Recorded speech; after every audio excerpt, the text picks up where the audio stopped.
Okay, hello everyone. Good morning, good afternoon, good evening, depending upon from where you're watching this. Let me know in the chat from where you are attending this session.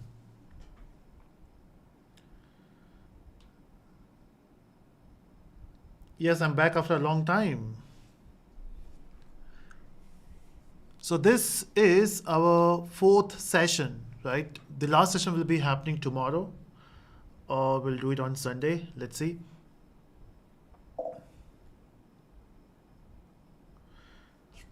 Hey, hi everyone. Hello Chandan, Evil Gaming, Central Coding, Afrat, Nikhil, Alam, Faiz, Abhishek, Jay. Okay, from India, Noida, Bihar, Zimbabwe, Pune. Okay, your name is also Navin Reddy. Okay, that's great. You're from Hyderabad. Yeah, hi Praveen, how are you doing? Nada from Serbia. Okay, from New Jersey, Himachal, Chennai, India, Hyderabad, Meerut.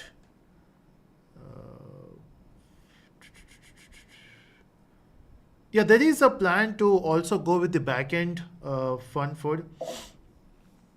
So basically, at this point, we are only focusing on the back end. We want to focus on the front end as well.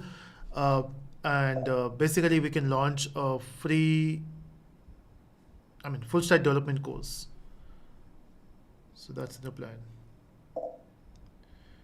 Okay, Sakshi says, I'm watching from USA. Can you please make this type of series on Python? Oh, okay. Let me plan something for Python as well. Okay, Durga Prasad says, congratulations, Naveen sir, for becoming a family member. Okay, I'm not sure what exactly you want to say, but thank you.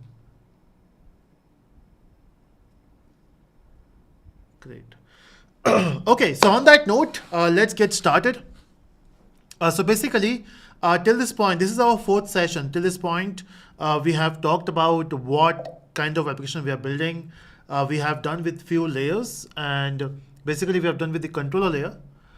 So we are working with service. We got two more layers to work. In fact, we have got one more layer to work with, which is your data layer. Okay, so again, today's session will be a bit short because of Mahashivratri. A lot of people are busy with that. This session was supposed to happen yesterday, and then I postponed it. Then I realized tomorrow is Mahashivratri, and I don't want to postpone once again. So that's why we will be doing a short session today, just making sure something is working, and then we'll try to complete everything in the next session.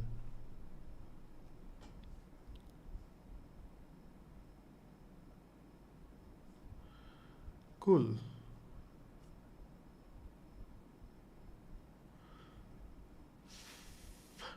Awesome.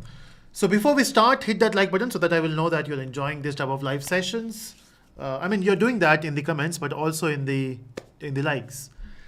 Okay, so let me share my screen and let's discuss about the layers. So I'm sharing my iPad screen, and I hope I can shift this bit. Okay, so if you can see, we are basically working with multiple layers, right? So we got a UI here. Again, all this diagrams has been done by Heather, so I'm just trying to understand what he did here.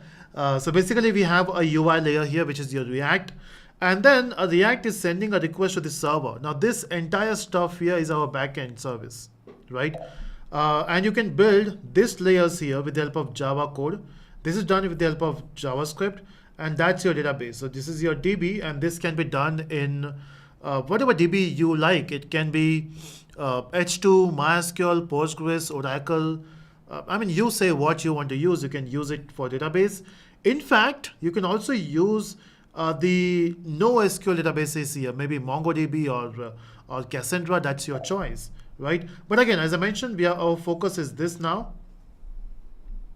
So what we are doing here is we got multiple layers because we want one particular layer here who is responsible to connect to the client.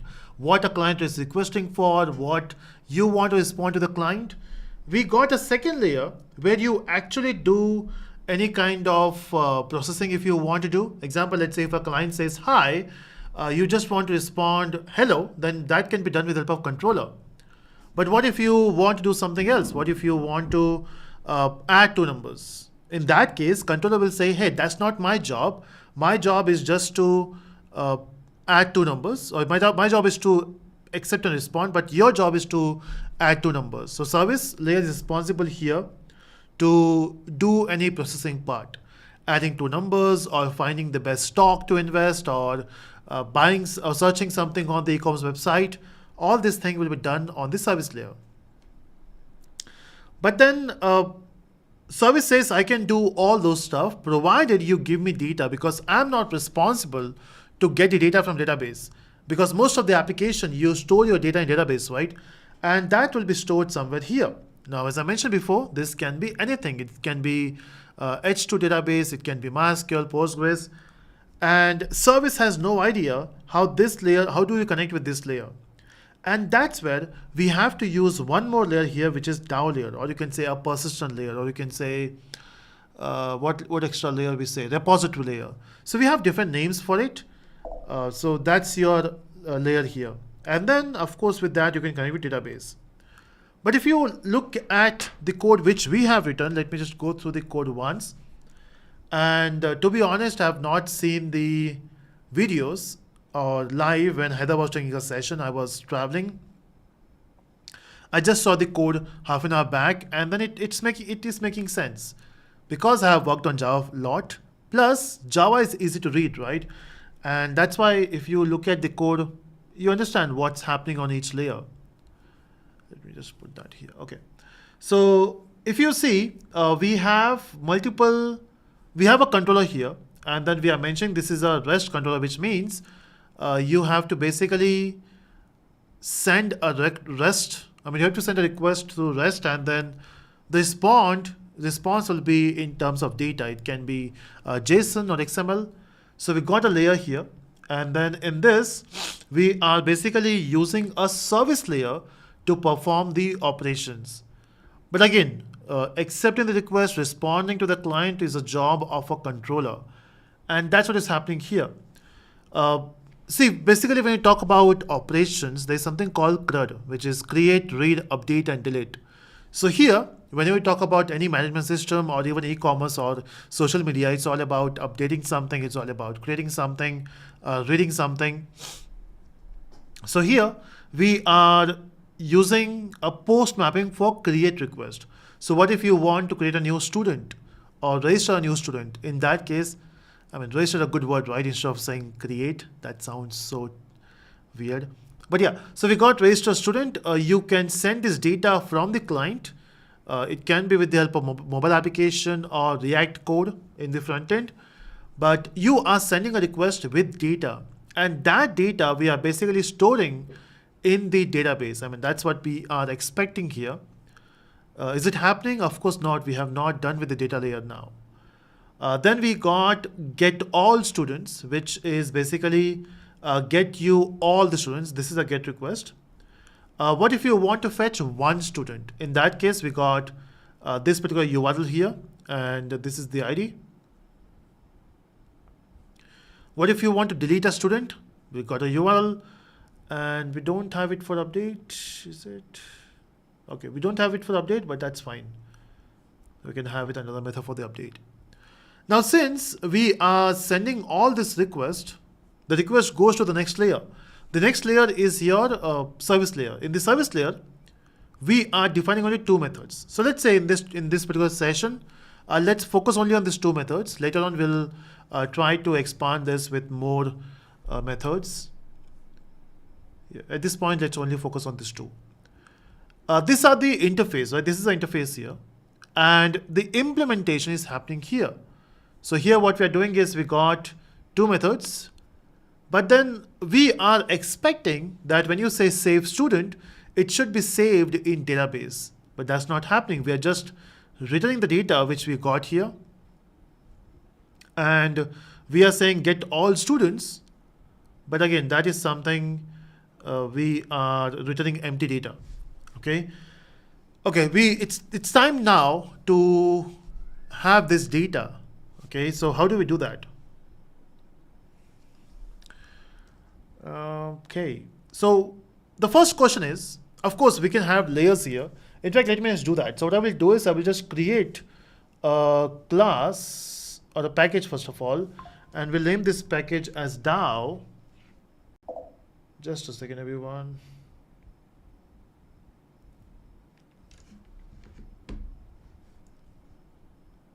Okay, so we'll say DAO, and in this DAO layer, basically I want to create interface. Okay, let's say class, and I'll say interface here. And let me name this as student repo. So repo is basically a repository. So when you want to store something somewhere, we use a repository there. So I'm getting an interface here. And in this interface, of course, I can define some methods. Now, what methods I'm talking about?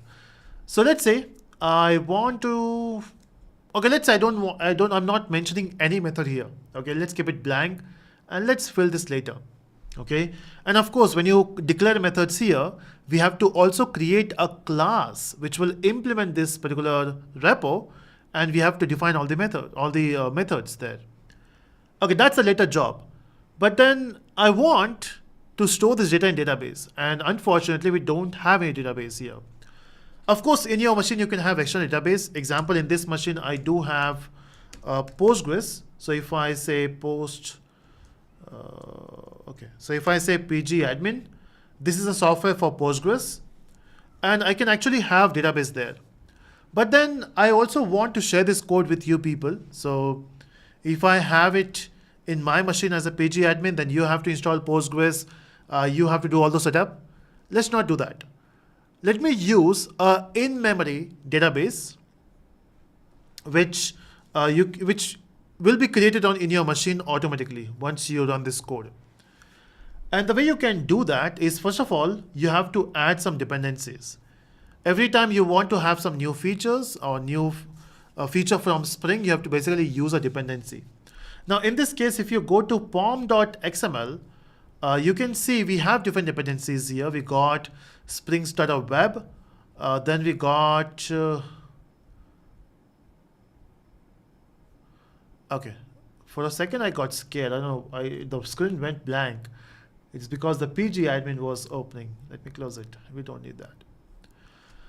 Okay, so you can see we got only one dependency, which is the web. But if you want to connect with database, we have to add something extra as well. Now, what is that something extra? So we have to add two dependencies. Now, how do we know which dependency we have to add?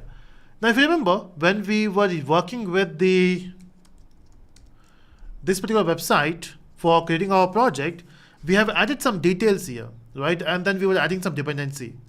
We have added only one dependency, which is Spring Web. But apart from this, if you want to work with database, we have to also add the JPA. We have to add Spring Data JPA. So this dependency we have to add. Also, okay, I think I've clicked on something else. So I have to say JPA. Okay. And then we have to also add H2. Now H2 is a in-memory database. So we can select H2 here. And these are the things we need. But then it will create a new project, right? So if I click on generate, we'll get a new project. I don't want to create a new project here. So what I can do is I can click on this explore. And if you can see, it will show you a project structure. Taking some time, but we have to wait. We're waiting now. Okay, so you can see we got a structure here, but I think I have selected Gradle. Let me select Maven and say explore now.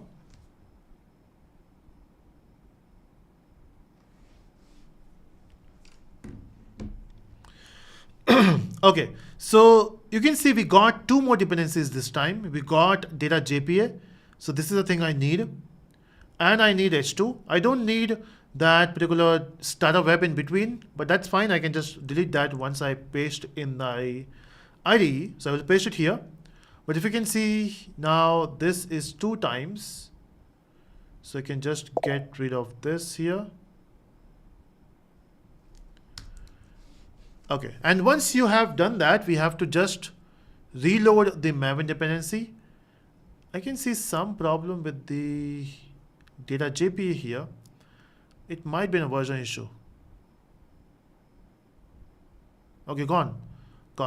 So you can see I've added two particular dependency. One is for the data JPA. Again, I will discuss what is JPA in some time, but we need to add the connectors, the way you can connect your application with database with the help of Spring. So that is something we have added here. And then we have also added H2, which is the database in this case. Okay, once we have done these changes, what I will do is I will just try to reload this. I will just relaunch the application to see if this is working just by adding 2 dependencies.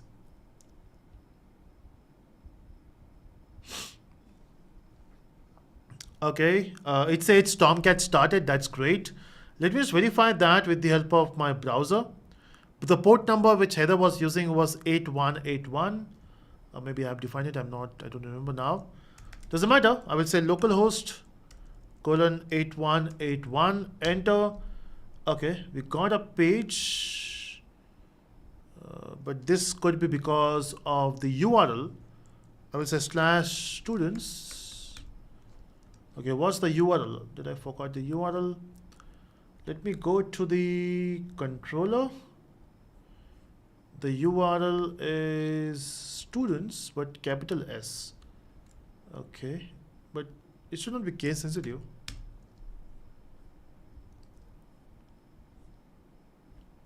Now this is a weird error.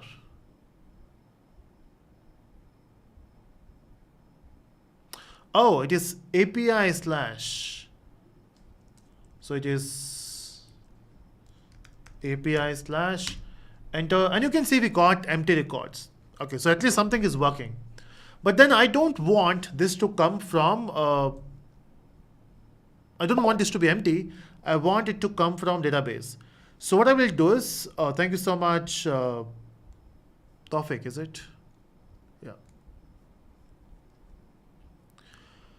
Okay, so I want this to come from, I want this to store in database. So when I say save student, it should be stored in database. So what I can do is, let me just make this as @repository. Now basically different classes will have different annotations on top of it. We want Spring to manage all these classes, right? I mean the class objects. So we can use something called component. Now component simply creates the object, right?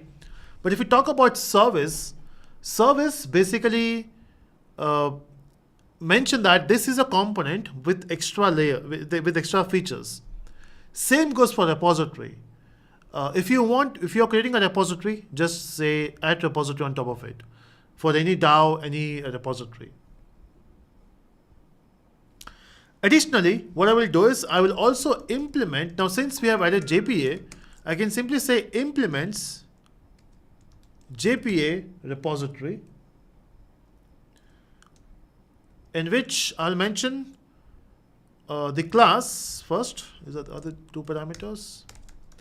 I will say the class name is student. So basically what type of data I'm working with. So I'm working with student, and the primary key. See, every table needs a primary key, right?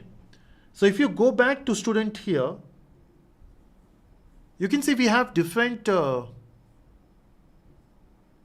fields, and it will create that table for it. Now, if you are new to the world of ORM, let me just picture this. See, in database, especially if you talk about relational databases, we have tables, right? And each table will have a name, each table will have columns, and each table will have column names, right? And if I ask you now, so if everyone watching on YouTube, if I ask you now, create a table for me. Of course, you can do that, but the question you have in your mind is, what should be the table name? So you can't create a table if you don't know the table name. So let's say even if I mention a table name, the next would be how many columns do you need? And what should be the type of each column? What should be the name of each column, right? So those are the questions you have in your mind, okay? But now, what if I give you a class? Example, I'm working with Java now. What if I give you this class? Can you create a table for me? I have this question for everyone on YouTube. What do you think?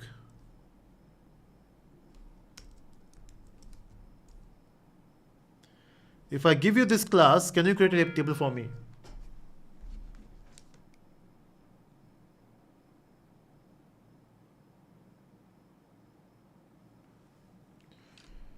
Okay, there's some delay on YouTube, so of course I have to wait.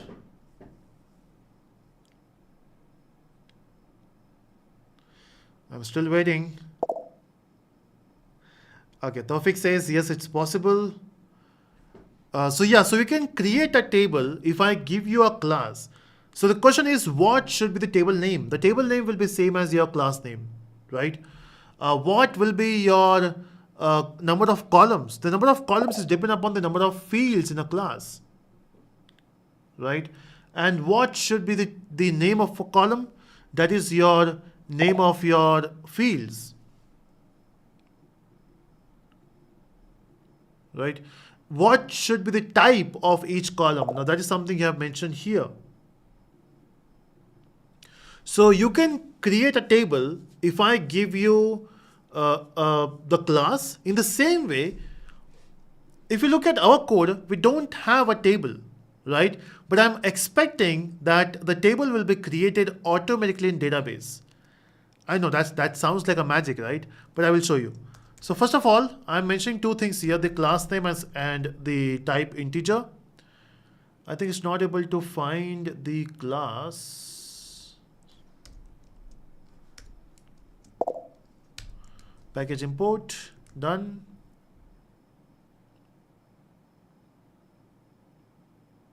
Oh, sorry.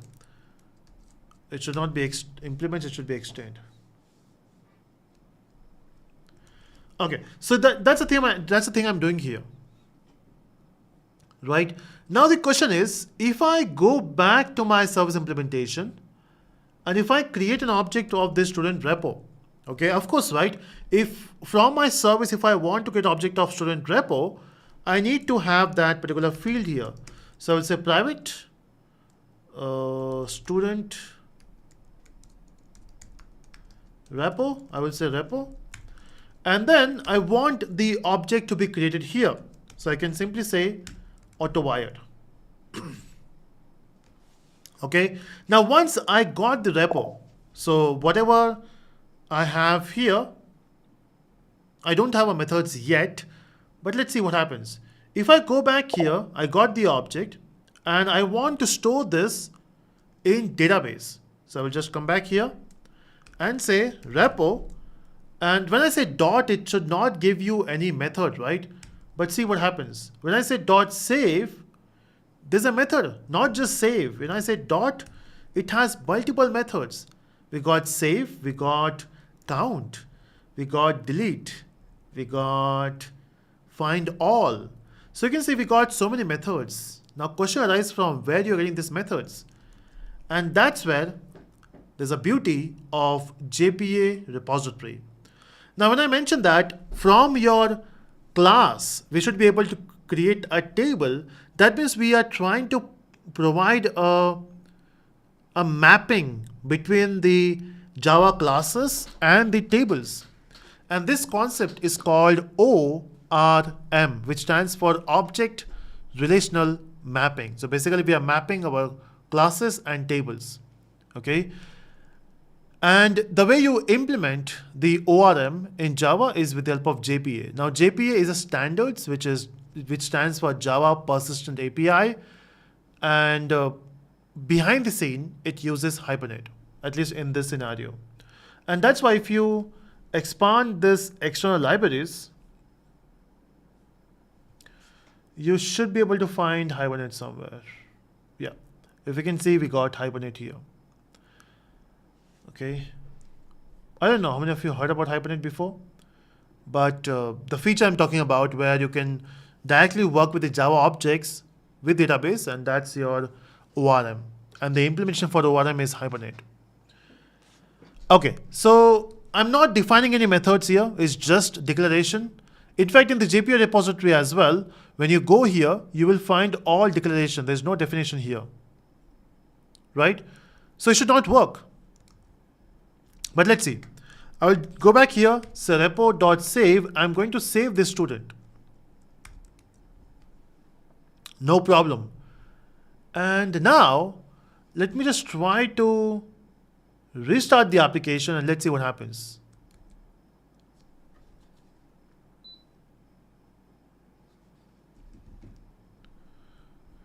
Okay, so when I'm doing that, I got an error. Let's see what the error says.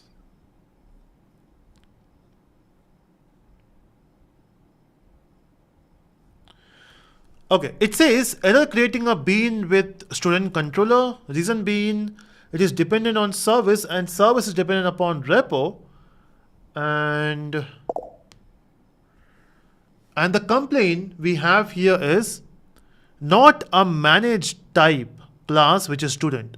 Now, what do you mean by managed type? So if you go back to student here, first of all, when you say you have to map, we have to mention at entity. So if you want to use JPA, JPA initially was Java Persistence API. Now it is Jakarta Persistent API with a new version. They have changed the name. But we have to make this as entity if you want to have that feature. Also, if you see, we are getting another error now. It says, so basically your JPA says, I will create a table for you. But you tell me in this table which is a primary key. It can be anything. It can be email ID as well. It can be phone number as well. But I want this ID to be my primary key. So I can just go on top and I can say at ID. That's it. So this becomes a primary key, and you can see we got a symbol here. Everything else becomes okay, this is something good. New feature, doesn't matter. And you can see we got, we will get this table now. Let's see. If I refresh or restart the application, hope this time there will not be any problem. And no problem, you can see it says Tomcat started. But now I want to create a new resource, right? So in that case, I have to use Postman to send this request. I think Heather was using it just for Heather was using this data, so I will use the same thing. I will click on send. And okay, this time we got an error. Okay, so there was no compile time error, but we got a runtime error. Let's see what the error is. If you go back here, it says,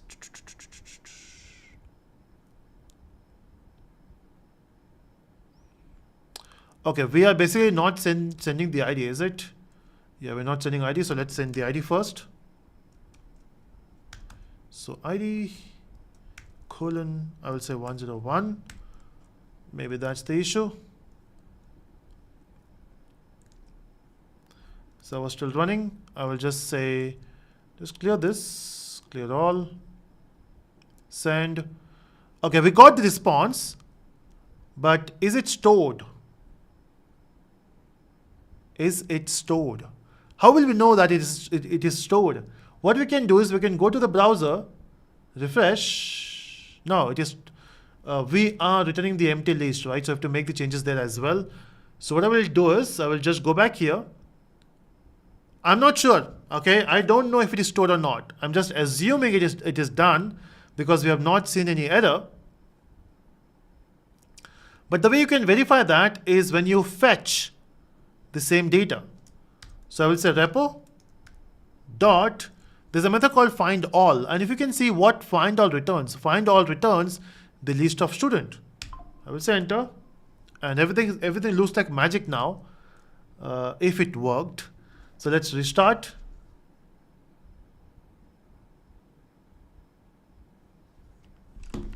Now, since this is an in-memory database, once you restart the application, you will lose the data. So what I will do is I will go back to Postman, send this request again, and now go back to Safari. Again, I can do both on Postman, but just saying. Can you see that? We are getting our data from database. Okay, but how do we check this database? So the way we can do that is, I have to access a port number. I'm not able to recall the port number now. Let me ask ChatGPT. Oh, sorry, Copilot. Port to explore H2 database.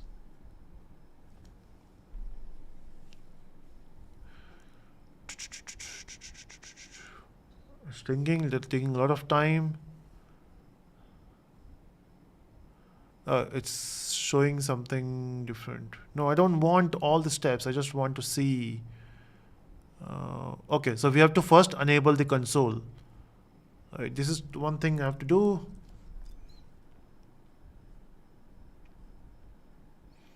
I think it is by default enabled. Let's see. Yeah, that's the URL. We don't have to change the port number. We just have to mention this, but with our own port number. Yes, so we'll just go back to Safari and paste, but we have to change it to 8181, enter.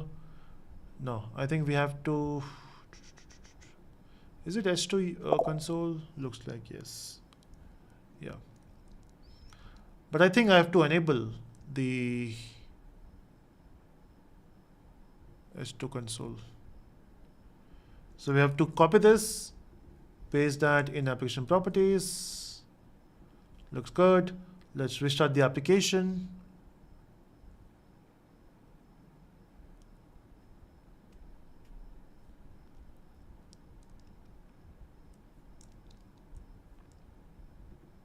Okay, now you can see I'm able to access it. So this is the prompt you will get once you enable it. So what we did for the to enable it is we have to say H2 console enable true because we want to handle it. Next, we are allowing web allow others true, and then the path, which is H2 console. I think we can change the path from here, whatever path we want. And by default it is, I think, H2 console. Anyway, if I go back here, how do we log in? The username is SA by default. The password is default 0. I mean, not 0, empty. I'll click on test connection and it says the DB is not found. And I'm not sure what is the default database they have used. Of course, there should be some name for database, right? And it is not mentioning database anywhere. Okay, so what I want to do is I want to have my own. Okay, so you can see this is a database name. A weird name for database. So I'll just copy this entire stuff from here and paste. Test connection. Okay, test successful. And now say connect. Okay, so this is our console. Let me expand students. And I want to say run. And you can see it is empty now.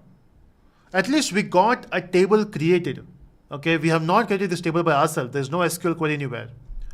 But I want some data. So what I will do is I will just go back here to my Postman. Let's hit this query once again. No error. Let's go back to our Postman. No, not Postman. The H2. Run this. Hey, can you see that we got one record? And nowhere we are writing SQL queries. And that's the beauty of JPA. And that's the beauty of using JPA with Spring. So it is so easy, right? I mean, think about doing this in some other frameworks. It will be very time consuming. And that's how basically we are able to store this in database. So easy, right? But yeah, if you want to do some configuration, you have to update here. Anything extra, example, if you're connecting with MySQL, we have to set all the properties for MySQL here. But since we're using S2, it takes most of the default stuff. Is it making sense? And see this, I've just added one extra layer, nothing fancy. Just this layer and things are working out. Now question arises, since we are not implementing in this interface, how things are happening behind the scene, and that's where the dependency which we have added, which is Spring Data JPA, takes care of it.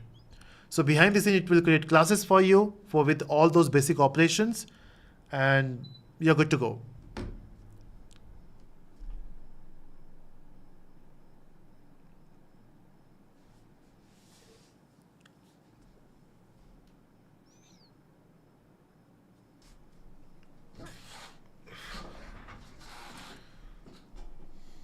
Was it fun?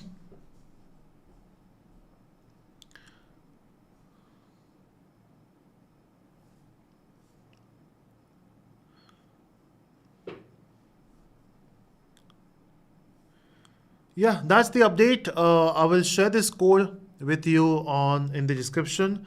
I'm not sure if you have done this till this point, but let me share that code with you. And now we'll try to complete this with all the methods, different layers in tomorrow's session, or we'll do it on Sunday. So you will get the update by tomorrow afternoon.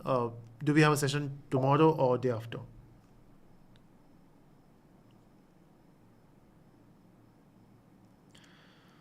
Awesome. On that note, enjoy your festival. Have a great night. See you next time. Thank you so much.